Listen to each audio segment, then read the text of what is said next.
আল্লাহর নামে শুরু করছি, যিনি পরম দয়ালু ও পরম করুণাময়। আমরা জানি জিন হল ধোঁয়াহীন আগুন থেকে সৃষ্ট এক বিশেষ সত্তা, যারা রূপ পরিবর্তন করে আমাদের জগতে প্রভাব ফেলতে পারে। কিন্তু এখন বিষয়টা আরও রহস্যময় হয়ে উঠছে, কারণ এখানে আমরা এক জিনের নিজের মুখ থেকে তাদের জগৎ সম্পর্কে শুনব। মিশরের সাংবাদিক মুহাম্মদ ঈসা দাউদ একজন মুসলিম জিনের সাক্ষাৎকার নিয়েছিলেন। পরে তিনি সেই অভিজ্ঞতা তার বই হিসার সাফিতে লিখেছিলেন।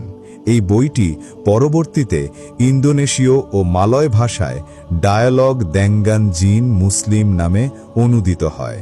তবে মনে রাখা জরুরি যে জিনের বলা তথ্যগুলো সবই সম্পূর্ণ সত্য বলে ধরে নেওয়া যাবে না। কিছু বিষয় কুরআন ও হাদিসের সাথে মিলে যায়, আবার কিছু অদৃশ্য জগতের ব্যাপার হওয়ায় মানুষের পক্ষে পুরোপুরি যাচাই করা অসম্ভব। ঈসা দাউদ জিজ্ঞাসা করলেন, তুমি কে? জিন উত্তর দিল, আমার নাম ইবনে কেনজুর। আমি আসলে ভারতের বম্বে শহরের বাসিন্দা। ঈসা আবার জিজ্ঞাসা করলেন, তোমার বয়স কত? জিন প্রথমে কিছুটা দ্বিধায় পড়ল, তারপর বলল, তুমি শপথ করো যে আমাকে কোনো ক্ষতি করবে না। ঈসা বললেন, আমি আল্লাহর নামে শপথ করছি, আমি তোমাকে ক্ষতি করব না। তারপর জিন বলল, মানব বছরের হিসেবে আমার বয়স কিশোরদের মতো, প্রায় 15-17 বছর। ঈসা স্পষ্ট করে জিজ্ঞাসা করলেন, আমি আসল বয়স জানতে চাই, জিনদের হিসেবে তোমার বয়স কত? জিন বলল, আমার বয়স 180 বছর। জিনদের জগতে এটা এখনো তরুণ বয়স হিসেবে ধরা হয়। ঈসা জিজ্ঞাসা করলেন, তোমার বাবা বেঁচে আছেন? জিন উত্তর দিল, না, তিনি মারা গেছেন। তার ডান হাতের লোকের সঙ্গে ক্ষমতার দ্বন্দ্বে তিনি নিহত হন। আমার বাবার নাম ছিল হুদ, তার বয়স হয়েছিল 950 বছর। আর আমার দাদার বাবা আকাশের সংবাদ শোনার চেষ্টা করতে গিয়ে আগুনে পুড়ে মারা যান, তখন তার বয়স হয়েছিল প্রায় 1000 বছর। জিন আরও বলল, আমরা দীর্ঘায়ু হয়ে থাকি, অনেকে শত শত বছর বাঁচে, আবার কেউ কেউ হাজার হাজার বছর পর্যন্ত বাঁচে। আমাদের মধ্যে কেউ 3000, কেউ 4000, 5000, এমনকি 7000 বছর বয়স পর্যন্ত পৌঁছায়। তবে এরা সংখ্যায় খুব কম। আর শয়তানদের মধ্যে কেউ কেউ আদি যুগ থেকে আজ পর্যন্ত জীবিত আছে। জিন বলল যে তার দাদার বাবা আকাশ থেকে চুরি করে সংবাদ শোনার চেষ্টা করতে গিয়ে আগুনে পুড়ে মারা যান। এ প্রসঙ্গে কুরআনের সূরা আল জিনের আয়াতে উল্লেখ আছে, আমরা আকাশে উঠতে চেয়েছিলাম, কিন্তু সেটি শক্ত পাহারা ও উল্কাপিণ্ড দ্বারা ভরা ছিল। আগে আমরা আকাশে গিয়ে শোনার চেষ্টা করতাম, কিন্তু এখন যে কেউ শোনার চেষ্টা করলে তার জন্য জ্বলন্ত আগুন অপেক্ষা করছে। এভাবেই কোরআন ও হাদিসে বর্ণনা পাওয়া যায় যে জিনরা আকাশ থেকে আল্লাহর ফায়সালা চুরি করার চেষ্টা করলে আগুন তাদের আঘাত করে। ইবনে কানজুর খুব গর্ব করে বলেছিল যে সে পুরো কোরআন মাত্র 4 মাসে মুখস্থ করেছে। সে এটা নিয়ে অন্য জিনদের সামনে অহংকার করেছিল, কারণ অনেক জিন এত দ্রুত মুখস্থ করতে পারে না। ঈসা দাউদ তাকে সতর্ক করে বললেন, তুমি আল্লাহ প্রতি কৃতজ্ঞ হও, কারণ এই ক্ষমতা তিনি দিয়েছেন, আবার চাইলে মুহূর্তে কেড়ে নিতে পারেন। এ কথা শুনে জিন অবাক হয়ে গিয়েছিল। তার এক বন্ধু জিনও প্রায়ই তাকে বলতো, শুধু মুখস্থ করলেই হবে না, না মেনে চললে মুখস্থ কোনো কাজে আসবে না। ঈসা দাউদও বললেন, একজন আলেমকে একবার বলা হয়েছিল একজন মানুষ পুরো সহি আল বুখারি মুখস্থ করেছে। তখন তিনি উত্তর দিয়েছিলেন, যদি তা জীবনে কাজে না লাগে তবে সেটা শুধু বইয়ের লেখা ছাড়া আর কিছু নয়। ঈসা দাউদ জিজ্ঞাসা করলেন, মানুষের মধ্যে সবচেয়ে পুরনো ভাষা কোনটি? ইবনে কানজুর বলল, আমার পূর্বপুরুষরা যারা আকাশ থেকে সংবাদ শোনার চেষ্টা করতে গিয়ে শাস্তি পেয়েছিল, তারা এই জ্ঞান আমার বাবার কাছে পৌঁছে দিয়েছিল। তাদের মতে মানুষের সবচেয়ে প্রাচীন ভাষা হল আরবি। আমাদের জগতে এই বিশ্বাস বহু প্রজন্ম ধরে চলে আসছে।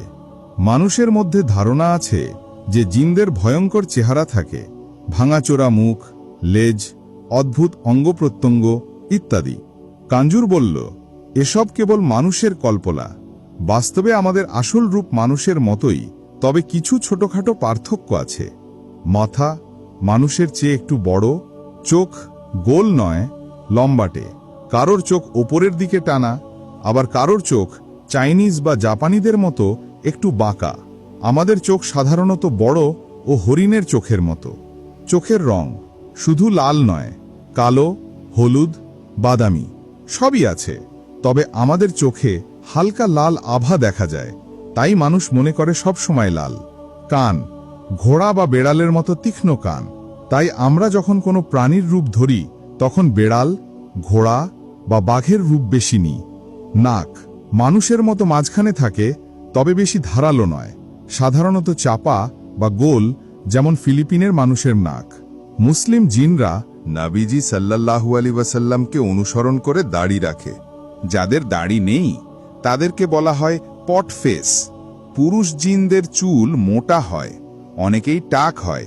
নারী জিনদের চুল অনেক লম্বা ও ঘন হয়, সৌন্দর্যের প্রতীক হিসেবে। কারো কারো চুল মাটিতে লেগে যায়। ঈসা দাউদ জিজ্ঞেস করলেন, তোমাদের হাত পা কেমন? ইবনে কাঞ্জুর বলল, আমাদের হাত মানুষের মতো, তবে হাত ও বাহু মানুষের তুলনায় অনেক লম্বা, আঙুলগুলোও লম্বা, আর নখ মানুষের মতো নয়। আমাদের পায়ের গোড়ালি ও আঙুলের গঠনও আলাদা। ঈসা আবার জিজ্ঞেস করলেন, তোমাদের কি হাড়, হৃৎপিণ্ড, শ্বাস প্রশ্বাস ও হজমের অঙ্গ আছে? জিন উত্তর দিল, হ্যাঁ, সবই আছে, তবে আমাদের হাড় বা মাংস চামড়ার তুলনায় অনেক বড় ও শক্ত। শরীর অনেক নমনীয়, মানুষের ধারণার বাইরে। আমাদের অঙ্গগুলো ছোট হলেও কাজ একই রকম। আমাদের শ্বাস নিতে অক্সিজেন খুব কম লাগে। খাবার হজম হয়, কিন্তু মল কঠিন নয়, ঘন বাষ্পের মতো বের হয়। প্রস্রাবও গ্যাস আকারে বের হয়, ঝর্ণার মতো চাপ দিয়ে। সে আরও বলল, এ কারণেই শয়তান কোনো মুসলমান ঘুমানোর আগে আল্লাহর নাম না নিলে তার কানে প্রস্রাব করতে পারে। এ নিয়ে সহিহ হাদিসও আছে, যেখানে বলা হয়েছে, যে ব্যক্তি ফজরের নামাজে জাগে না, তার কানে শয়তান প্রস্রাব করেছে। ঈসা দাউদ জিজ্ঞেস করলেন, তোমাদের শিং আছে? কাঞ্জুর বলল, হ্যাঁ, প্রতিটি জিনের ছোট দুটো শিং থাকে, খুবই ছোট, মানুষের কল্পনার মতো লম্বা নয়।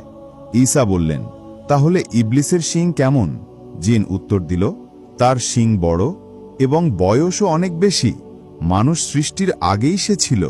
জিনেদের শরীরও বয়স বাড়ার সাথে সাথে দুর্বল হয়ে যায়, মানুষের মতো। এরপর ঈসা উল্লেখ করলেন, হাদিসে আছে, সূর্য যখন ওঠে ও ডোবে তখন তা শয়তানের শিংয়ের মাঝ দিয়ে যায়, তাই ওই সময় নামাজ পড়ো না। ঈসা দাউদ জিজ্ঞেস করলেন, তোমাদের ত্বকের রং কেমন? কাঞ্জুর বলল, আমাদের ত্বকের রঙও বিভিন্ন রকম, মানুষের মতো, তবে বেশিরভাগ জিনের ত্বক মানুষের তুলনায় কালো ও ঘন। অনেকে একেবারে পিচ কালো, মোষের চামড়ার মতো মোটা, তবে সাদা আর লাল ত্বকের জিনও আছে। ঈসা আবার বললেন, তাহলে আমরা তোমাদের দেখতে পাই না কেন? কাঞ্জুর বলল, কারণ আমাদের আসল সৃষ্টি আগুন বা গ্যাস জাতীয়, তাই সাধারণত দেখা যায় না। তবে কিছু অবস্থায় আমরা দৃশ্যমান হই, জাদুবিদ্যার প্রভাবে। কেউ যদি বিশেষ জাদুমন্ত্রের পানি পান করে, আমরা চাইলে নিজেরাই দৃশ্যমান হতে পারি। কিছু পরিস্থিতিতে জোর করেও দৃশ্যমান হতে হয়। সে আরও বলল, জিনরা মানুষ, কুকুর, বিড়াল, ঘোড়া, গাধা, সাপ ইত্যাদি প্রাণীর রূপ নিতে পারে, তখন মানুষ তাদের দেখতে পারে। অনেক মানুষ ভাবে যে ইবলিসই সব জিনের পূর্বপুরুষ। ঈসা দাউদ সরাসরি জিজ্ঞেস করলেন, ইবলিস কি তোমাদের পূর্বপুরুষ, যেমন হজরত আদম আলাইহিসসালাম মানুষের পূর্বপুরুষ? ইবনে কাঞ্জুর সঙ্গে সঙ্গে বলল, না না, ইবলিস জিনদের পূর্বপুরুষ নয়, সে জিনদেরই একজন বংশধর। ঈসা আবার জিজ্ঞেস করলেন, তাহলে তোমাদের পূর্বপুরুষ কে? জিন উত্তর দিল, যতদূর আমি জানি, আর আল্লাহই সঠিক জানেন, আমাদের পূর্বপুরুষের নাম ছিল জন। এরপর ঈসা জিজ্ঞেস করলেন, তাহলে ইবলিস কি? কাঞ্জুর বলল, সে জনের বংশধর। একসময় ফেরেশতাদের মতো বুদ্ধিমান ছিল, কিন্তু অহংকার আর অবাধ্যতার কারণে ধ্বংস হয়ে যায়। আল্লাহ যখন ফেরেশতাদের আদম আলাইহিসসালামকে সিজদা করতে বললেন, সবাই করল, শুধু ইবলিস অমান্য করল, কারণ সে জিন ছিল। ইবন কাঞ্জুর জানালো, জিনদের শহর আর প্রশাসনিক কেন্দ্রগুলো বেশিরভাগই পানির ওপর তৈরি, তবে সমুদ্র ও নদীর গভীর অংশে মরুভূমি, নির্জন জায়গায়, পাহাড় ও গুহায়, জঙ্গলে, এমনকি মানুষের ঘরের ছাদ ও কক্ষেও তারা বসবাস করে। শয়তানরা বেশি থাকে বাথরুমে, নর্দমায়, নোংরা জায়গায়। জিনদের মধ্যেও ধর্মীয় বিভাজন আছে। কেউ ইহুদি, কেউ খ্রিস্টান, কেউ মুসলিম। খ্রিস্টান জিনরা সাধারণত খ্রিস্টানদের ঘর আর গির্জায় থাকে। ইহুদি জিনরা ইহুদিদের ঘর আর সিনাগগে। মুসলিম জিনরা চেষ্টা করে সেই সব ঘরে থাকতে যেখানে বাসিন্দারা আল্লাহর আনুগত্য করে। কিন্তু যদি তারা দেখে মুসলিম ঘরের মানুষ আল্লাহর বিধান মানে না, তবে তারা দুঃখ নিয়ে সেখান থেকে চলে যায় এবং অন্য ঘর খোঁজে যেখানে মানুষ সত্যিকার অর্থে অনুগত। ঈসা দাউদ সরাসরি জিজ্ঞেস করলেন, তুমি কি আমার ঘরে থাকা জিনদের দেখতে পাচ্ছ? কানজুর উত্তর দিল, হ্যাঁ আলহামদুলিল্লাহ, তারা সবাই মুসলিম। তাদের মধ্যে আছেন সান আর মারিয়াম নামে 2 মেয়ে জিন, যারা জুবাইদা নামের এক নারী জিনের সন্তান। তাদের বাবার নাম মোহাম্মদ। বর্তমানে তাদের কিছু সন্তান তোমার ঘরের ছাদে বসে আছে। ঈসা আবার জানতে চাইলেন, তারা কি পাখি বা অন্য প্রাণীর দ্বারা বিরক্ত হয়? কানজুর বলল, না আলহামদুলিল্লাহ, তারা সারাদিন ছাদে থাকে, কোনো সমস্যা হয় না।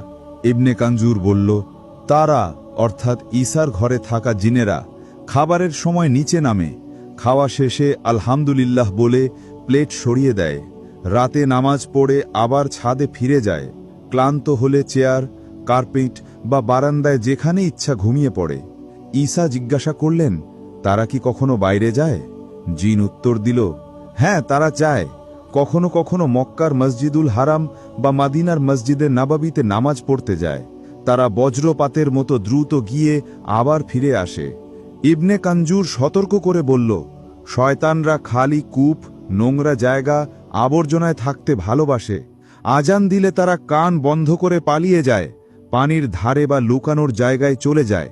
তাই বাথরুমে ঢোকার সময় বাম পা দিয়ে প্রবেশ করতে হবে এবং দোয়া পড়তে হবে, আল্লাহর নামে, হে আল্লাহ, অভিষিপ্ত পুরুষ ও নারী শয়তান থেকে তোমার কাছে আশ্রয় চাই। নারীদেরও সতর্ক করল, তোমরা যেন আল্লাহর নাম না নিয়ে টয়লেট বা নর্দমায় গরম পানি না ঢালো, কারণ এতে শয়তান বা তার পরিবার মারা যেতে পারে। তখন তারা প্রতিশোধ নিতে চায়। এই বর্ণনা হাদিসের সাথে মিলে যায়।